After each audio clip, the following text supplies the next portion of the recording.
tentang kasus pemerasan oleh pihak polisi kepada warga negara Malaysia di Indonesia, guys. Untuk penjelasannya, tonton terus. Nah, untuk kronologinya, pertama itu dari muncul di konser DWP 2024. Beberapa penonton termasuk WNA Malaysia dipanggil oleh oknum polisi yang mengaku dari bagian narkoba. Korban diminta untuk menunjukkan paspor, menjalani pemeriksaan singkat dan sebagian diancam akan dikenai kasus narkoba. Oknum polisi kemudian meminta uang tebusan agar korban tidak diproses lebih lanjut. Total uang yang diperas mencapai 2,5 miliar.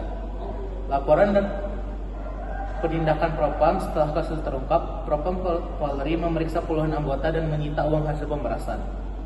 Mutasi dan sanksi etik sebanyak 34 polisi dimutasi dan beberapa dijatuhi hukuman demosi 5 tahun. Kontroversi pengembalian uang Polri berencana mengembalikan uang pada korban, tetapi langkah ini dikritik karena dianggap dapat melemahkan proses pidana. Nah guys, aturan atau undang-undang apa sih yang akan dilanggar?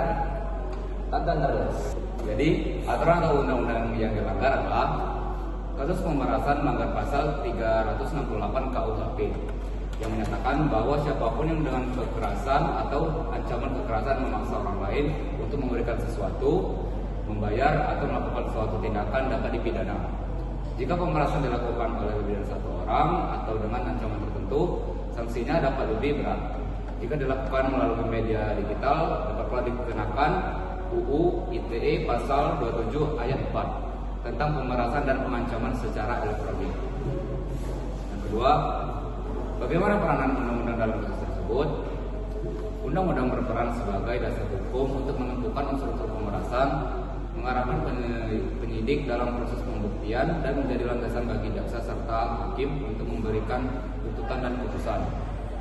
Aturan dalam KUHP dan UU ITE membantu memastikan bahwa tindakan pemaksaan, ancaman, dan pemberasan baik secara langsung maupun digital dapat diproses secara jelas dan terukur. Terus selanjutnya, apakah proses penegakan hukum sudah efektif dan mencerminkan keadilan? Proses penegakan hukum dapat dikatakan cukup efektif apabila laporan korban ditindaklanjuti dengan cepat, pelaku ditangkap berdasarkan bukti yang sah, dan proses pengadilan berjalan objektif. Namun, dalam praktik sering terjadi hambatan seperti keterlambatan proses penyidikan, kurangnya perlindungan terhadap korban, atau ancaman balik dari pelaku. Ini menunjukkan bahwa efektivitas penegakan hukum masih perlu diperkuat agar rasa keadilan benar-benar dirasakan korban. Lalu, peraturan tegas pasal 368 KUHP melalui peningkatan standar penyidikan. Berdasarkan pasal 368 KUHP tentang pemerasan, aparat perlu memperketat proses pembuktian unsur kekerasan atau ancaman kekerasan dengan SOP yang jelas. Melakukan penyidikan cepat, quick investigation, sebagaimana diamankan dalam KUHP agar korban terlindungi dan ancaman tidak berlanjut. Memastikan hak korban diberikan sesuai pasal 98 sampai 101 KUHP, yaitu penggabungan gugatan ganti rugi. Tujuannya memastikan bahwa ketentuan pidana pemerasan benar-benar dilaksanakan secara konsisten sehingga memberi efek jerah.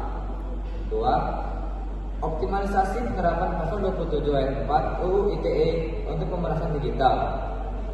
Jika pemerasan dilakukan melalui media elektronik, UU ITE pasal 27 ayat 4 dan pasal 45 ayat 4 sudah menyediakan dasar hukum pemidanaan.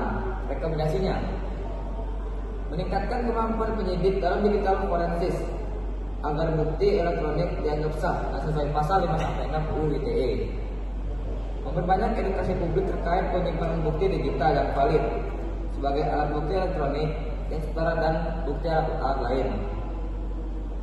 Memastikan koordinasi antara kepolisian dan penyidik cyber agar pelaku pemerasan online dapat diproses lebih cepat.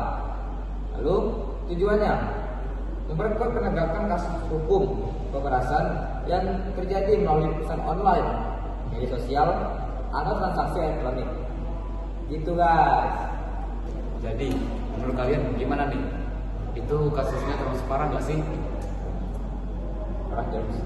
Menurut saya sendiri sih parah banget, apalagi ini menyangkut ke warga negara asing ya, khususnya warga negara Malaysia. Itu sangat memperlukan Indonesia menurut saya. Betul. Nah, Indonesia pasti bakal tercoret dan tercemar. Nah, baik negara bro. Apalagi ini instansi yang lumayan penting ya, Polri bos. Salah satu PBB lokal Iya juga ya. atau tim cyber versi lokal. Cuma malu.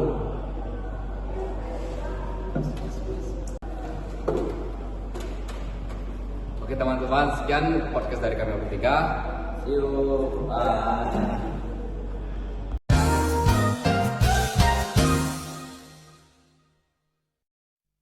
Was